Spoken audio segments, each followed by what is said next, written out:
하나님께서 이 아침에 우리에게 주시는 말씀은 구약성경 민수기 말씀입니다. 민수기 27장 12절부터 23절 말씀입니다.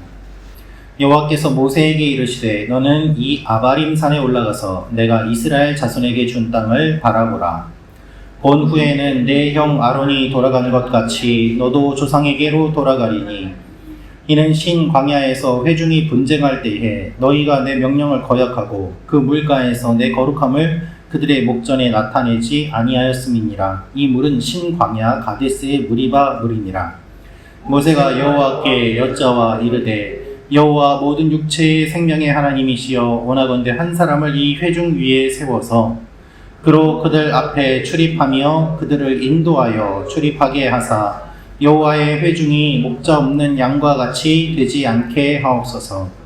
여호와께서 모세에게 이르시되 눈의 아들 여호수아는 그 안에 영이 머무는 자니 너는 데려다가 그에게 안수하고 그를 제사장 엘르아살과 온 회중 앞에 세우고 그들의 목전에서 그에게 위탁하여 내 존귀를 그에게 돌려 이스라엘 자손의 온 회중을 그에게 복종하게 하라. 그는 제사장 엘르아살 앞에 설 것이요 엘르아살은 그를 위하여 우림의 판결로서 여호와 앞에 물을 것이며 그와 온 이스라엘 자손 곧 온 회중은 엘르아살의 말을 따라 나가며 들어올 것이니라. 모세가 여호와께서 자기에게 명령하신 대로 하여 여호수아를 데려다가 제사장 엘르아살과 온 회중 앞에 세우고 그에게 안수하여 위탁함에 여호와께서 모세에게 명령하신 대로 하였더라. 아멘. 오늘 말씀은 하나님께서 모세의 뒤를 이어서 여호수아를 세우시는 내용이 기록되어 있습니다. 이 말씀을 통해서 우리가 알 수 있는 몇 가지 내용이 있습니다. 첫째로 하나님께서 모든 것을 정하십니다라는 것입니다. 하나님께서 모든 것을 정하십니다. 12절부터 14절 말씀 제가 다시 읽어드리겠습니다. 여호와께서 모세에게 이르시되 너는 이 아바림 산에 올라가서 내가 이스라엘 자손에게 준 땅을 바라보라. 본 후에는 내 형 아론이 돌아간 것 같이 너도 조상에게로 돌아가리니 이는 신 광야에서 회중이 분쟁할 때에 너희가 내 명령을 거역하고 그 물가에서 내 거룩함을 그들의 목전에 나타내지 아니하였음이니라. 이 물은 신 광야 가데스의 무리바 물이니라. 슬로브앗의 딸들이 땅 분배에 대한 내용을 요청한 이후에 하나님께서 모세에게 말씀하십니다. 너는 아바림 산에 올라가서 내가 이스라엘 자손에게 준 땅을 바라보라. 그렇게 한 이후에 모세가 죽게 될 것을 하나님께서 말씀하십니다. 내 형 아론이 죽은 것처럼 너도 그렇게 될 것이다 라는 말씀입니다. 이제 가나안 땅에 들어가게 되는데 모세는 들어가지 못한다는 말씀입니다. 그 이유가 무엇입니까? 하나님께서 14절에 말씀하고 계십니다. 신 광야에서 분쟁할 때에 너희가 내 거룩함을 그들의 목전에 나타내지 않았기 때문이다 라는 것입니다. 모세가 바위를 쳐서 물이 나왔기 때문에 하나님의 거룩함이 드러나지 않았고 또한 하나님께서 그 사건 때 너희가 가나안에 들어가지 못할 것을 말씀하셨고 그리고 이제 그것이 모세의 마지막을 앞두고 하나님께서 다시 한번 말씀하시는 것입니다. 우리는 하나님께서 너무하신다. 수고한 모세가 가나안에 들어가면 안 되는가? 열심히 수고하였고 오랫동안 수고하였는데 이미 오래전 사건인데 하나님이 왜 이렇게 끝까지 기억하시고 모세가 가나안에 들어가지 못하게 하시는가? 라고 생각할 수 있습니다. 그러나 주권은 하나님께 있습니다. 하나님이 정하시는 것입니다. 하나님이 결정하시는 것입니다. 하나님께서 들어간다고 하면 들어가는 것이고 안 된다고 하면 안 되는 것이죠. 하나님께서 모세에게 너는 안 된다 하니까 안 되는 것입니다. 그리고 무엇보다도 하나님께서 안 된다고 하실 정도로 이 사건은 그만큼 심각한 사건이기도 하였습니다. 우리의 생각과 하나님의 생각이 다르더라도 우리는 하나님을 인정하고 의지할 수밖에 없습니다. 우리가 항변할 수는 없습니다. 하나님 왜 이렇게 하십니까? 라고 항변하여도 하나님이 바뀌시지는 않습니다. 하나님이 뜻이 있어서 그렇게 하셨겠지라고 생각하고 믿고 맡기고 의지해야 합니다. 그럴 때 하나님께서 우리가 생각하는 것보다 더 선한 길로 인도해 주십니다. 우리 생각에는 모세가 가나안에 들어가는 것이 정말 당연한 것이고 합당한 것이라고 생각합니다. 그러나 하나님께서 보시기에는 여기서 정리하는 것이 좋다고 생각하신 것입니다. 여러분, 오늘도 우리의 생각을 뛰어넘어 역사하시는 하나님을 믿고 나아가는 여러분과 제가 되기를 소망합니다. 우리가 최선을 다한 이후에는 하나님께서 결정해 주시는 것에 맡겨야 합니다. 그러면 하나님께서 우리가 생각하는 것보다 더 넓게 깊게 보시고 알아서 판단해 주십니다. 그분이 우리 하나님이시기 때문입니다. 두 번째로 알 수 있는 것은 새로운 리더를 하나님께서 세우신다는 것입니다. 새로운 리더를 하나님께서 세워주십니다. 15절부터 17절 말씀 우리 다시 한번 읽도록 하겠습니다. 시작.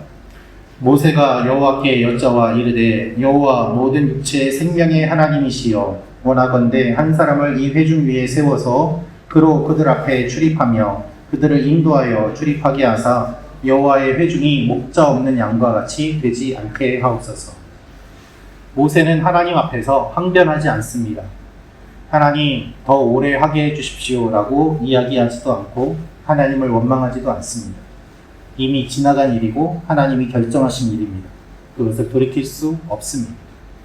모세도 잘 알고 있습니다. 그것이 모세의 위대함입니다. 모세는 어떠한 반응을 보입니까? 지나간 것을 붙잡지 않고 일어날 일을 준비합니다. 하나님, 그러면은 저의 뒤를 이어서 리더가 될 사람을 뽑아 주십시오. 하나님 정해 주십시오. 라고 기도하는 것입니다. 이것이 모세의 기도였습니다. 지나간 것, 돌이킬 수 없는 것을 바라보면서 원망하고 후회하는 것은 의미가 없습니다. 하나님께서 앞으로 행하실 일을 기대하고 하나님께서 새 리더를 뽑아 주실 것이다 믿고 하나님 앞에 요구하는 모세의 모습을 통하여서 우리가 보고 배워야 할 것입니다. 특별히 그는 개인의 영광이 아니라 공동체의 미래를 먼저 걱정하고 하나님 앞에 세워줄 것을 간구합니다. 오늘 뒤의 것을 붙잡지 말고 앞의 것을 향하여 나아가는 기도하는 리더십을 위하여 함께 노력하며 하나님 앞에 나아가는 여러분과 제가 되기를 원합니다. 무엇보다도 공동체를 위하여 리더를 세워달라고 간구하는 이 모습을 통하여서 우리 교회와 또한 우리 조직과 나라와 민족과 온 열방에 하나님께서 원하시는 일들이 일어나도록 기도해야 할 것입니다. 마지막으로 알 수 있는 것은 하나님께서 여호수아를 세워주십니다 라는 것입니다. 하나님께서 여호수아를 세워주십니다. 22절, 23절 말씀을 제가 읽어드리겠습니다. 모세가 여호와께서 자기에게 명령하신 대로 하여 여호수아를 데려다가 제사장 엘르아살과 온 회중 앞에 세우고 그에게 안수하여 위탁하되 여호와께서 모세에게 명령하신 대로 하였더라. 모세는 이제 자신의 자리를 넘겨주어야 할 때가 되었습니다. 리더로서 더 이상 머물 수 없습니다. 때가 되면 떠나야만 합니다. 영원히 할 수는 없습니다. 그리고 그는 하나님의 말씀에 따라서 후계자로 여호수아를 세우는 것까지 감당합니다. 여호수아는 십계명을 받을 때부터 그 자리에 함께 있던 인물이고 또한 정탐하고 와서 그 땅에 대해서 하나님의 시각으로 바라본 사람이고 누구도 이 일을 제기할 수 없는 후계자였습니다. 하나님께서 준비된 사람을 세우시고 그를 통하여서 가나안 땅을 정복하게 하시는 것입니다. 하나님과 모세만 이야기하고 리더로 세우는 것이 아니라 오늘 말씀을 보면 온 회중 앞에 세우고 제사장이 인정하고 하나님께서 공식적으로 세워주시는 것을 볼 수 있습니다. 하나님은 모든 사람이 인정할 만한 사람 그리고 모든 사람이 함께 그 사실을 보도록 이끌어 가십니다. 하나님이 여호수아를 세우시는데 이미 여호수아는 준비된 사람입니다. 오늘도 하나님께서 세워주실 것을 기억하면서 준비된 삶을 살아가는 여러분과 제가 되기를 원합니다. 하나님께서 반드시 세워주십니다. 우리를 세워주실 뿐 아니라 우리가 아니면 우리 다음 세대를 하나님께서 세워주십니다. 그것을 기대하며 기도로 계속해서 쌓아나가는 여러분과 제가 되기를 소망합니다. 기도하겠습니다. 참 좋으신 아버지 하나님, 이제 모세의 시대가 끝나고 하나님께서 여호수아를 세워주십니다. 우리도 뒤의 것을 붙잡지 않고 새로운 소망을 바라보며 하나님 앞에 나아가게 하시고 하나님께서 이끌어 가시는 일들을 바라보게 하시고 하나님께서 세워주실 것을 소망하며 미리 준비하는 삶을 살게 하여 주옵소서. 오늘 하루도 하나님이 우리 하나님이 되심을 고백합니다. 일어나는 일들 가운데 우리의 마음 가운데 주님께서 함께하여 주시고 원근 각지에 있는 우리 교회 성도들 주님께서 동일한 은혜를 허락하여 주시고 몸이 아픈 지체들 주님께서 강건하게 하여 주시고 마음이 아픈 지체들 주님께서 어루만져 주시고 서로 위하여 기도하고 세워주는 귀한 일들이 있게 도와 주시옵소서. 주님께서 이루실 일들을 기대하고 감사드리며 예수님의 이름으로 기도합니다. 아멘.